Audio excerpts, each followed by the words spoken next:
Voilà. Alors, c'est dans le livre de Rois, chapitre 5, à partir du premier verset. Je ne vais pas être très long.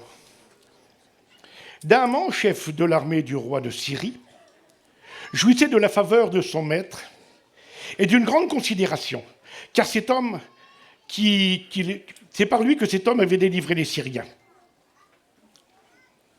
Mais cet homme, fort et vaillant, était lépreux. Or, les Syriens étaient sortis par petites troupes. Ils avaient amené captif une petite fille du pays d'Israël qui était au service de la femme de Naaman. Elle dit à sa maîtresse, « Oh, si mon Seigneur était auprès du prophète qui est à Samarie, le prophète le guérirait de sa lèpre. » Naaman alla dire à son maître, « La jeune fille du pays d'Israël a parlé de telle et de telle façon. » Alors c'est une histoire qui semblerait peut-être pour certains banale, mais qui a une importance capitale. Je m'explique. On va rentrer dans un foyer, si vous voulez. On va rentrer dans une maison. Alors je vais essayer de vous illustrer un peu la parole du Seigneur. Naaman est un chef. Pas n'importe quel, c'est un chef gradé, c'est un général. Donc, ce n'est pas un premier venu. C'est pas monsieur tout le monde. Naaman, dans son pays, il est considéré comme un idole, comme une vedette. Parce que chaque coup qui sort, il ramène des trophées. C'est un homme précieux pour le peuple et pour le roi. Ce fameux Naaman, là, voyez-vous, dans sa maison, je pense que c'était quelqu'un de très riche, bravelo, ça va de soi, de toute façon, ça va de soi. Parce que la Bible dit qu'il jouissait des trésors, enfin des richesses de son maître, donc du roi. Je pense que la maison de Naaman devait être resplendissante. La maison de Naaman devait être éclatante par les objets, par la décoration, par tous les pièces rares qui étaient dans la maison. Parce que partout où il passait, il devait certainement ramener des trophées et il devait aussi en ramener pour lui. Ça, c'est le point, si vous voulez, c'est le premier aspect humain, si vous voulez, la première chose que l'on peut voir, on est ébloui. C'est un homme qui va éblouir, si vous voulez, son entourage. Merveilleux, béni soit Dieu, c'est merveilleux, mais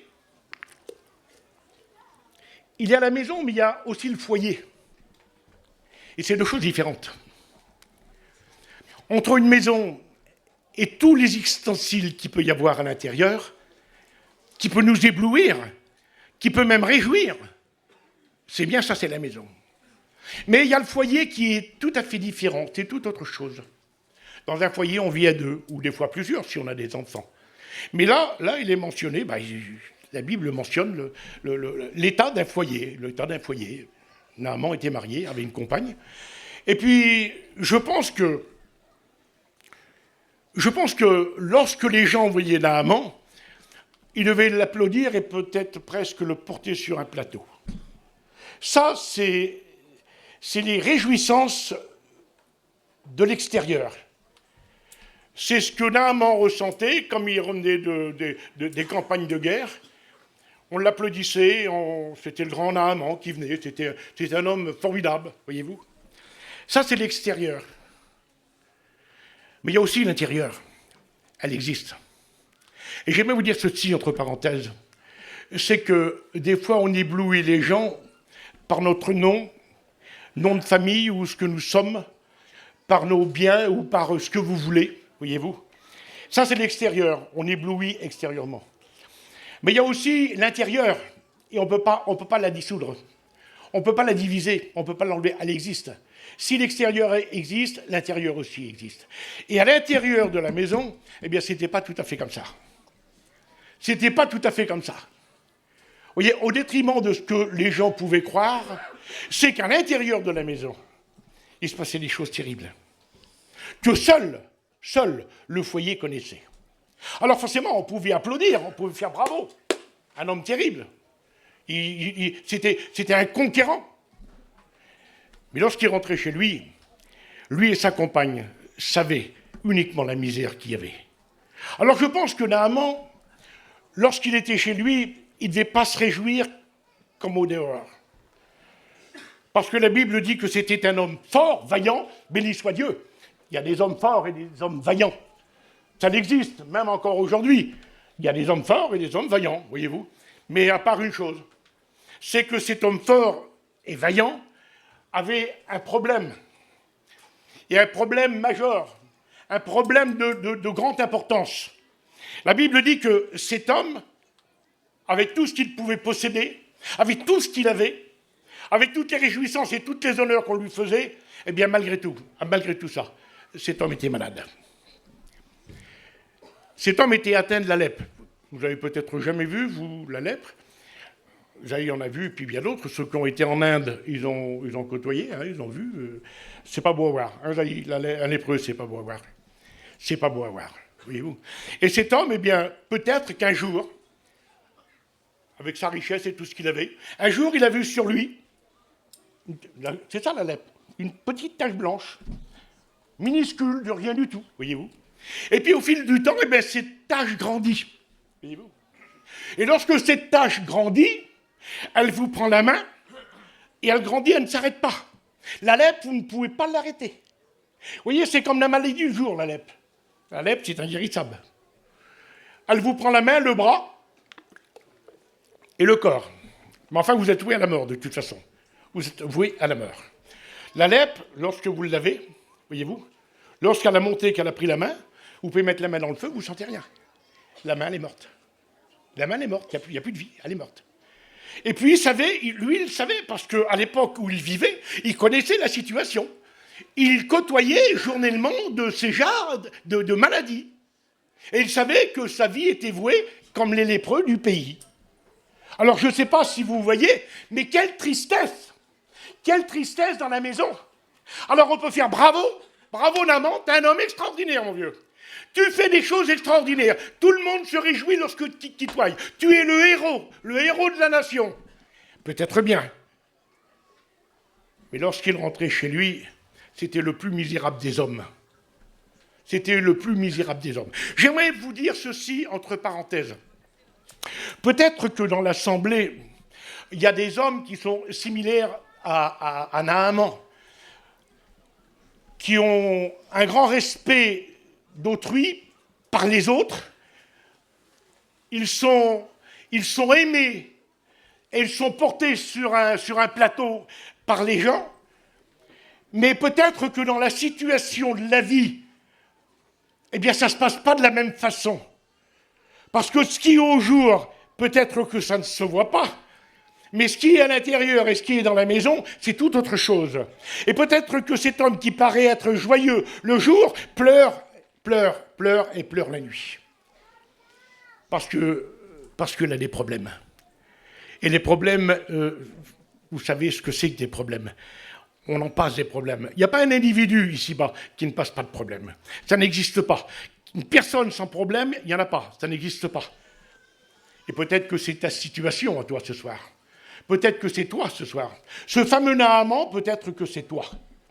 Et que jusqu'à maintenant, ta misère, tu l'as gardée.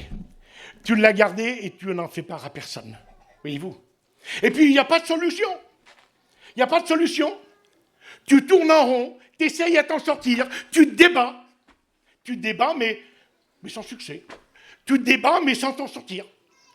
Parce que la situation que tu vis est plus forte que les forces que tu vas employer pour t'en sortir. C'est plus fort que toi. Tu t'en sors pas. Et il y a des gens qu'entre parenthèses, ça fait des années qu'ils sont dans cette situation. Ils essayent à s'en sortir eux-mêmes. Ils ne peuvent pas y arriver. Ami, tu ne pourras jamais y arriver. Le seul qui peut t'en livrer, il s'appelle Jésus. C'est le seul qui peut te délivrer de la situation que tu passes. Je ne sais pas pourquoi je parle comme ça, mais je sais certainement que c'est pour toi. Je sais que certainement c'est une partie de ta vie ce soir. Et je ne crois pas me tromper. Alors, cet homme devait dire à sa compagne, je crois que c'était légitime en plus, tu sais, ma femme, avec la situation qu'on vit, et je vois que ça s'agrandit tous les jours, je crois que je suis foutu. Il n'y a pas un médecin au monde pour me guérir. Et puis cet homme-là avait certainement été voir des spécialistes de l'époque, je ne sais pas si ça existait, mais je sais une chose, c'est qu'il avait été voir les plus grands de l'époque. Et puis il n'y a rien à faire. Il n'y a rien à faire. Alors il savait que sa situation était perdue. Sa situation était perdue d'avance, voyez-vous. Mais, le mais, j'aime bien moi ce mais-là. Parce que ce mais-là, si vous voulez, eh bien, il va apporter, si vous voulez, tout un tas de promesses. Tout un tas de promesses. La Bible dit que cet homme de guerre, là, était sorti, et puis il était allé en Israël, si vous voulez, combattre le peuple d'Israël, et puis il avait ramené de ce pays-là en question, il avait ramené des captifs. Il avait ramené des captifs. Et en particulier, je ne sais pas combien il y en avait, hein, bon, il avait ramené des trophées de guerre, si vous voulez, avec des richesses et tout ce que vous voulez, mais là en particulier, il y a quelque chose qui nous est mentionné. Elle nous est mentionnée parce qu'elle existe et si vous voulez, c'est l'actrice un peu, c'est l'actrice du verset. C'est elle qui va meubler le verset. C'est elle qui va enjoliver, si vous voulez, cette histoire. Parce que sans elle, cette histoire ne vaut même pas le coup d'être citée. C'est un malade maman, c'est un malade comme une autre. Comme des centaines et comme des milliers d'autres. Mais là, il y a quelque chose de particulier. C'est qu'il va emmener une captive, si vous voulez, et il va la mettre au service de son épouse. Alors la Bible dit ceci, c'est une petite fille. Je ne sais pas quel âge elle peut avoir, mais c'est une petite fille. Et cette petite fille, elle est au service de sa maîtresse, voyez-vous. Mais j'aimerais vous dire que cette petite fille-là, elle a une particularité exceptionnelle. C'est qu'elle ne reste pas seulement 3 jours dans la maison de Naaman. Elle ne reste pas 8 jours, elle reste des années. Elle reste des années dans la maison. Elle connaît tout. Elle connaît tout ce qui se passe dans la maison. Parce qu'elle vit avec eux. Elle est la petite servante. Et puis peut-être que c'est la petite servante préférée. Parce qu'il n'y en a pas qu'une servante. Si vous lisez bien le récit, il y en a plusieurs servantes. Mais on prend celle-ci, parce que celle-ci, eh bien, on l'estime, elle a quelque chose de plus, celle-ci. Elle a quelque chose que les autres n'ont pas. Elle a quelque chose que les autres servantes ne possèdent pas. C'est terrible, hein. Un chrétien, Seigneur, c'est spécial, les frères. Un chrétien a quelque chose que les autres, pardonnez-moi pour ceux qui sont ici, mais un chrétien a quelque chose que les autres ne possèdent pas. Parce qu'un chrétien possède la vie de Dieu en lui. C'est offert à tout le monde, de toute façon. C'est pas péjoratif, ce que je dis. C'est offert à tout le monde. Tout le monde peut posséder, chaque individu peut posséder la vie de Dieu s'il le désire. Alors, voyez-vous, le désespoir de ce foyer, parce que là, il n'y avait rien à faire, eh bien, va naître une lueur d'espoir. Ah, c'est bon, Seigneur, hein. Quand il y a une lueur d'espoir, mes frères, c'est bon, hein. Quand vous êtes malade, incurable, et puis que le médecin, vous avez été voir plein de médecins, plein de spécialistes, et puis les spécialistes donnent toujours le même verdict. On ne peut pas opérer, on ne peut pas opérer, on ne peut pas opérer. Ça existe, ça. Et puis vous allez tomber sur un autre spécialiste, peut-être le dernier de la chaîne que vous allez faire. Et puis vous allez tomber sur cet homme, il va dire, écoutez, c'est risqué, mais on va tenter l'opération et elle peut réussir. Eh bien, vous y allez, les frères. Parce que c'est la lueur d'espoir. Et la lueur d'espoir, il faut la saisir. Qui ne la saisirait pas, la lueur d'espoir? Eh bien, voyez-vous, la petite fille, là, c'est un témoin fidèle. C'est un témoin fidèle. Et elle connaît. Elle connaît que dans son pays, on ne peut rien faire. Mais elle connaît que où elle devient, elle, dans son pays d'origine. Là, il y a un spécialiste. Il y a le spécialiste qui peut guérir. Personne ne peut rien faire.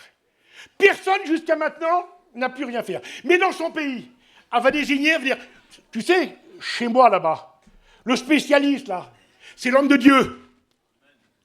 C'est le prophète. Si mon Seigneur serait en Samarie, alors, elle ne dit pas peut-être, elle est certaine. C'est une certitude. Si mon Seigneur est à Samarie, le prophète me guérit. c'est une certitude. Un chrétien, il doit avoir une certitude dans sa vie. Une certitude dans son cœur. On est certain que Dieu existe. On est certain qu'un jour il va venir nous chercher. On est certain qu'il guérit les malades. On est certain qu'il ressuscite les morts. On est certain. Parce qu'il est le Fils de Dieu. Amen. On est certain. Elle est certaine, convaincue. On peut pas lui faire dire le contraire. Elle est convaincue. Alors elle va dire à la femme de Naaman, elle va dire, là-bas, eh bien ça va demander un certain bout de temps, vous lirez. Ça va demander un certain bout de temps. Alors là, il va dire, la petite fille, voyez-vous. Et puis comme Naaman est prêt à partir, il va dire, Naaman va aller vers le roi, et il va parler au roi. C'est même parce que la petite fille, elle ne parle pas à Naaman. Elle parle à la femme de Naaman. Mais Naaman connaît l'histoire. Donc, la femme de Naaman a parlé à son mari. Et puis là, ça va durer un bout de temps. Peut-être que Naaman, vous regarderez, ça l'a demandé un bout de temps. Peut-être que Naaman a fait le recalcitrant, lui. Il a fait le recalcitrant.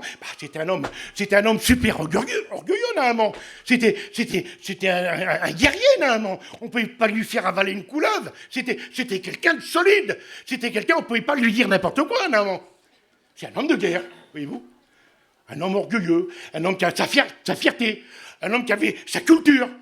C'est ça, hein. Peut-être que c'est ça, mon frère, ce soir.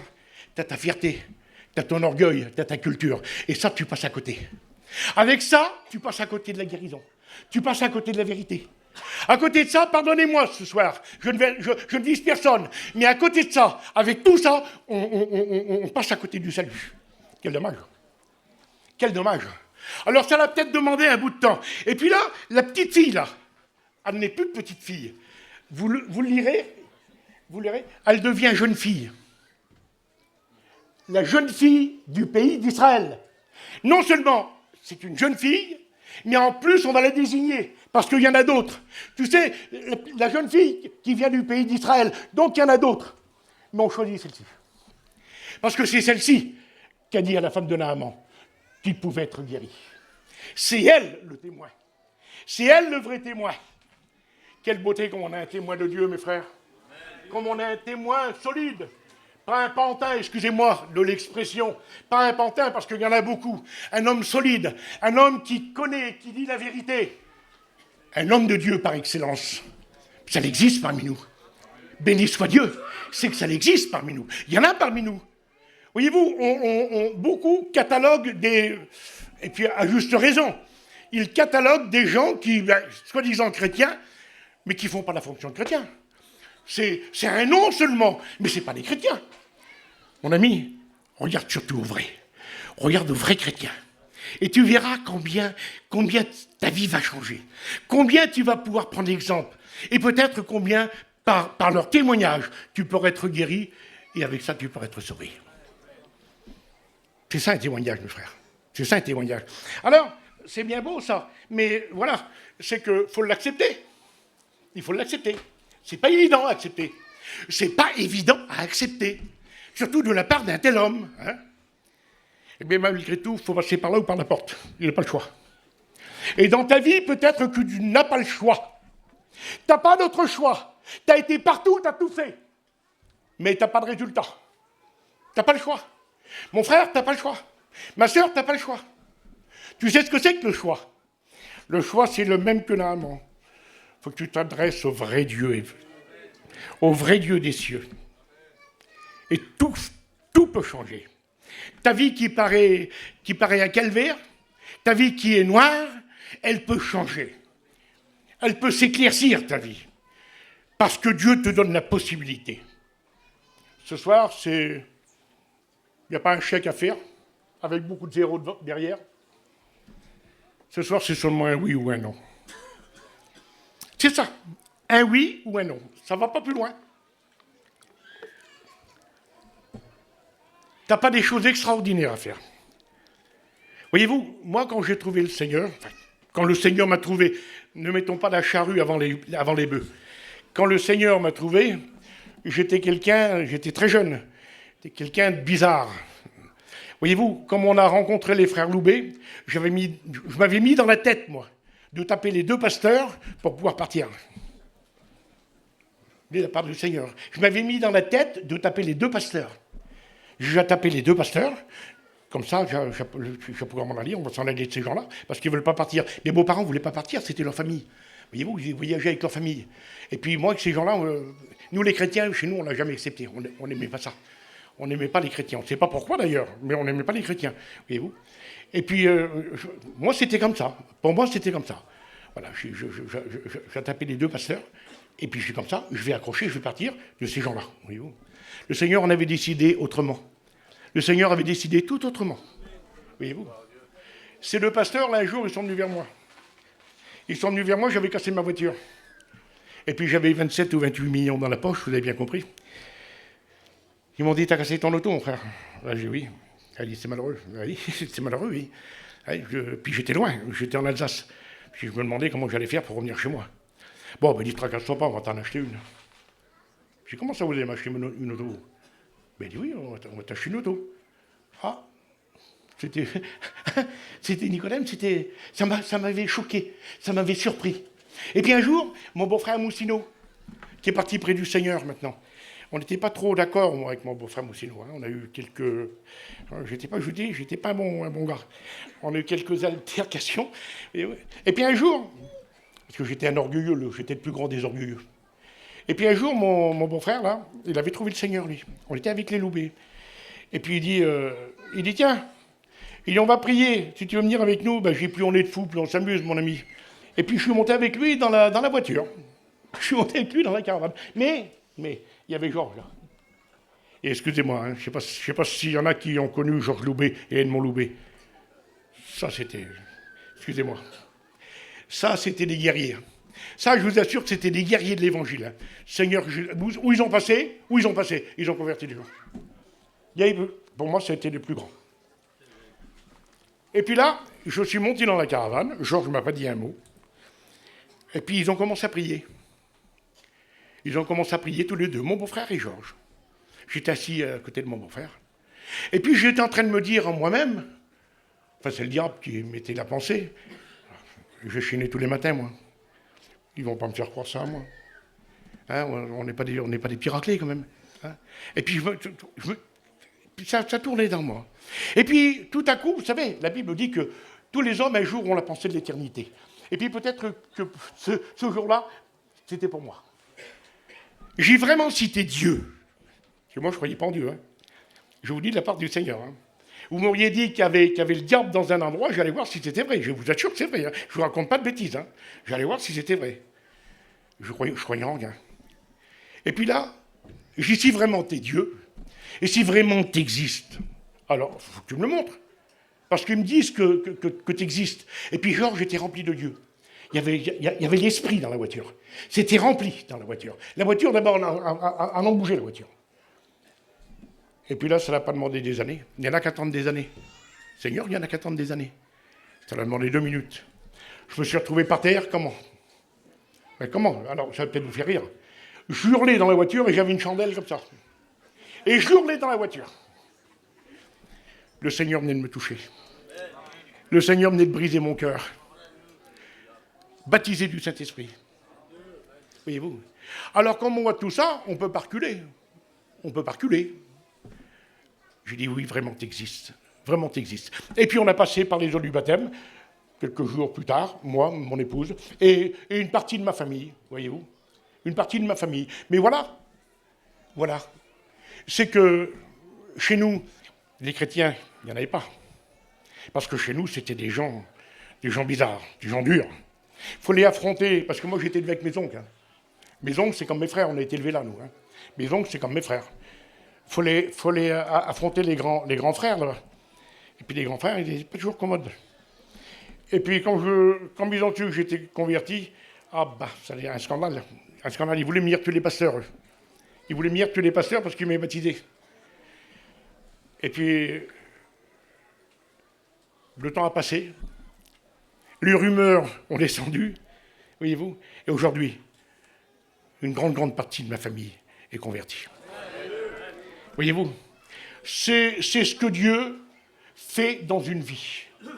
Je n'ai pas toujours été au zénith, parce que je suis un homme, mais je sais une chose, c'est que Jésus m'a toujours conduit. Ça fait quelques années maintenant. Hein. Moi, j'ai vu Esaïe, il n'était pas bien grand, le président. Hein. Il n'était pas bien grand. Hein. Ça fait 50 ans que je suis dans la mission. Ça fait 50 ans que je prêche. Alors, une anecdote, et je vais finir là-dessus. Voyez-vous, j'ai prêché en 75, quand je me suis converti. Alors, on avait des voitures, moi et mon beau-frère, et puis après, on était obligés de se séparer. Mais voilà, c'est qu'on faisait des réunions, et puis on faisait des réunions en cachette. Parce que j'ai jamais que le président sait ça, on est mort. Ouais, c'était Jimmy. J'ai jamais qui sait ça, j'en ai marre. Non. Alors j'avais un copain, j'ai pris un aval. Pas bête non plus, moi, j'avais un aval. Et l'aval, c'était le COSEC. Alors le COSEC, c'était un tuteur, quoi. Et un tuteur qui plie pas le COSEC, hein, c'était quelqu'un. Alors j'avais le COSEC. Et puis je téléphone au COSEC. COSEC ? Oui, c'est qui? C'est Sylvano. Ah, c'est toi, Sylvano? Oui, où c'est que t'es? Je suis à tel endroit. Alors, je suis très, très ennuyé. J'ai les campings avec moi. Comment je fais? Je fais des réunions ou pas? Si, fais des réunions. Alors, Jimmy, après, il m'appelle. T'as fait des réunions? Mais, regarde ce que tu fais, mon bon fils. Regarde, tu peux pas faire de réunions. Oui, mais c'est le conseil qui me l'a dit. Voyez-vous? Alors, ça veut dire que depuis 1975, je prêche l'évangile. Il y en a beaucoup d'entre vous qui n'étaient pas nés là. Voilà. Ça veut dire que si ça n'aurait pas été bon, ça ferait longtemps que je serais parti, vous avez bien compris. Mais le Seigneur est tellement bon. Le Seigneur est tellement bon. Il fait tellement de bonnes choses dans les vies. Si vous sauriez comment on est heureux avec le Seigneur, toi qui ne le connais pas, mon ami, tu saurais comment on est heureux avec Dieu, avec le Seigneur, comment on est en paix. Quelle paix qui nous donne le Seigneur. On vit dans un monde troublé aujourd'hui. Hein. C'est un monde terrible. Le monde qu'on vit aujourd'hui, c'est catastrophique. C'est catastrophique. Tous les gens sont troublés. Ils savent pas sur quel pied danser. On est sur le pied de la guerre. Et puis en plus, une guerre atomique. On est sur le pied de la guerre atomique. Je ne sais pas si vous suivez les événements, hein, mais c'est comme ça. Hein, voilà. Nous, on est en paix. On est en paix. Aniki, on est en paix, nous. Vous savez pourquoi on est en paix? Parce qu'on l'attend. Allez, frères, enfants, on l'attend. Hein, alors moi, je suis en paix. Je l'attends. Ça fait 50 ans que j'attends. Je pense que ça va être bientôt. Hein. Alors, un petit mot pour vous, regardez. Bientôt, frères et sœurs, je parle pour vous maintenant. Bientôt, on rentre à la maison. Bientôt, nous rentrons à la maison, chez nous. On rentre chez nous. Voilà. C'est pas ici, chez nous. Hein. Ici, c'est la terre, c'est pas chez nous. Hein. Chez nous, c'est là-bas. On rentre à la maison. Amen. Alléluia. Allez, Fanfan, tu viens là, tu pries le Seigneur pour nous. Viens, mon Fanfan. Voilà, que Dieu vous bénisse et merci de m'avoir écouté. Gloire à Dieu.